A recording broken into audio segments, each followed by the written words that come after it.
Palais de justice de Grasse. Aujourd'hui, une audience exceptionnelle s'ouvre devant le tribunal correctionnel. La salle d'audience a des allures de galerie d'art. Toiles, dessins, compression. Mais il s'agit de faux. En tout, une soixantaine de contrefaçons de César, un des plus célèbres artistes français connu pour ses célèbres compressions.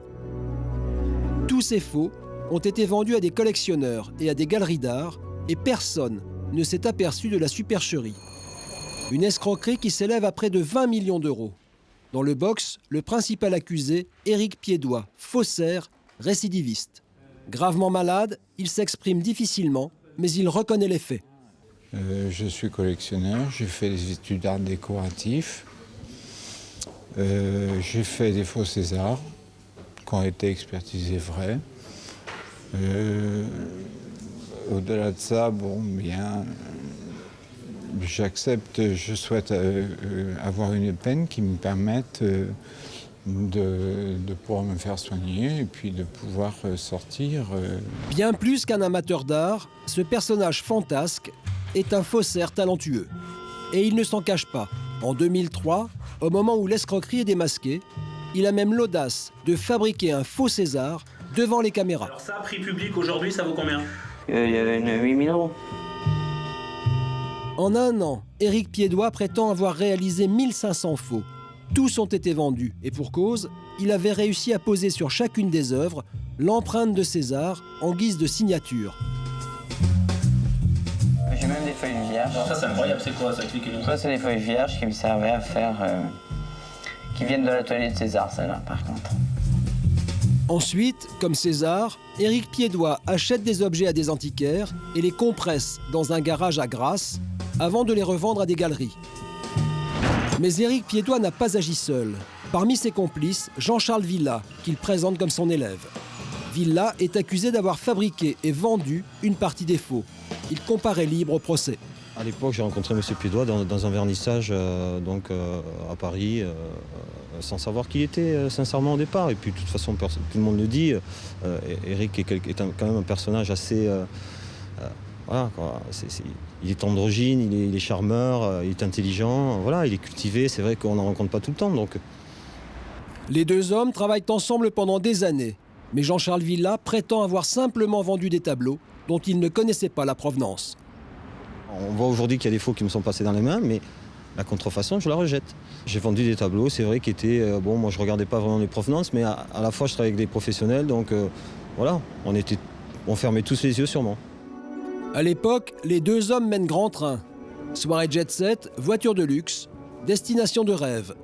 Mais après 8 années d'instruction, ils se retrouvent aujourd'hui sur le banc des prévenus. L'audience est reprise et vous pouvez vous asseoir. Le procureur les accuse de s'être enrichis de façon illégale. Il met aussi l'accent sur les lourdes conséquences de leur escroquerie. En inondant le marché de contrefaçons, ils ont discrédité la mémoire de César et jeté le doute sur l'ensemble de son œuvre. Il demande une peine sévère, 3 ans de prison ferme pour Jean-Charles Villa et 4 ans pour Éric Piédois. Oui, moi je suis quelqu'un de malade, je me propose 4 ans, ils m'ont fait vivre. On va l'expliquer. Quant à Peter, il me doit toujours 120 000 francs. L'avocate d'Éric Piédois, maître Audrey Vazana, va maintenant plaider. Elle souligne la personnalité complexe de son client et sa passion déraisonnable pour l'œuvre de César.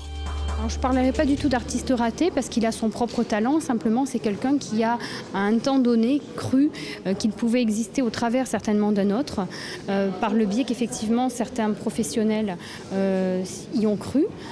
Donc ça a été un petit peu un engrenage et c'est vrai qu'il s'est pris au jeu et il aime ce qu'il fait. Donc c'est vrai que c'est un petit peu paradoxal. Ça peut paraître paradoxal pour certains, mais je pense que c'est sa passion qui malheureusement aujourd'hui l'a conduit dans le box. C'est maintenant au tour de Jean-Charles Villa de se défendre. Mais son avocat n'est pas là. Il veut venir. Après, on a eu une confusion de temps parce qu'on croyait que ça se terminait ce soir. Donc, je l'ai tout à l'heure au téléphone. Il risque de venir. Mais l'avocat n'arrivera pas à temps.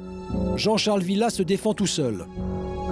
Il raconte son nouveau travail de concepteur de jeux et sa vie rangée de père de famille. Fini la vie de paillettes, répète-t-il devant la cour. 10 ans, j'ai changé de vie. Je suis quelqu'un... je suis monsieur tout le monde. Donc il n'y a plus de paillettes, il n'y a plus de Ferrari, il n'y a plus de Mercedes, il n'y a plus rien. Il y a juste quelqu'un de 45 ans qui élève son garçon. L'accusé affirme qu'il s'est construit une nouvelle vie. Il demande l'indulgence de la cour. Mais moi j'ai demandé, enfin je n'ai pas les termes techniques pour demander, mais j'ai demandé la relaxe. Donc j'ai dit comment on m'accusait donc à tort. Et c'est vrai, j'ai donc expliqué que je suis en prison depuis le début parce que des gens parlent. Donc raconte ma vie en fait. Et donc j'ai pas eu les termes techniques, je pense qu'il a compris quoi. Moi j'ai rien à regretter, j'ai rien à demander, j'ai juste été, enfin je dis la vérité encore une fois. Le jugement est mis en délibéré.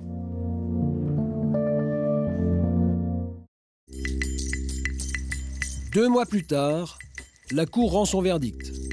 Jean-Charles Villa est anxieux, il risque 3 ans de prison. Le jugement est très attendu par le public et les médias. Dans le box, Éric Piédois, malade, espère sortir pour pouvoir se soigner, mais il risque 4 ans ferme.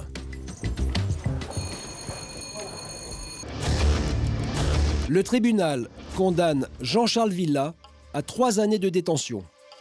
Quant au principal accusé, Éric Piédois, il est condamné à 4 années de prison ferme. Sous le choc, il ne semble pas comprendre sa condamnation.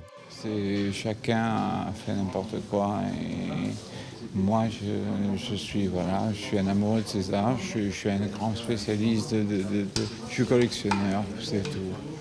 C'est tout, les autres, je sais pas, j'ai rien à dire. Maître Vazana s'inquiète pour la santé de son client. On va vérifier ensemble quel est le plus judicieux pour arriver à ce que M. Piédois-Lothiec puisse sortir de la maison d'arrêt le plus vite, puisque 4 années d'emprisonnement, il est certain que compte tenu de son état de santé, celui-ci finira sa vie en détention. Les 2 hommes sont emmenés immédiatement à la maison d'arrêt de Grasse.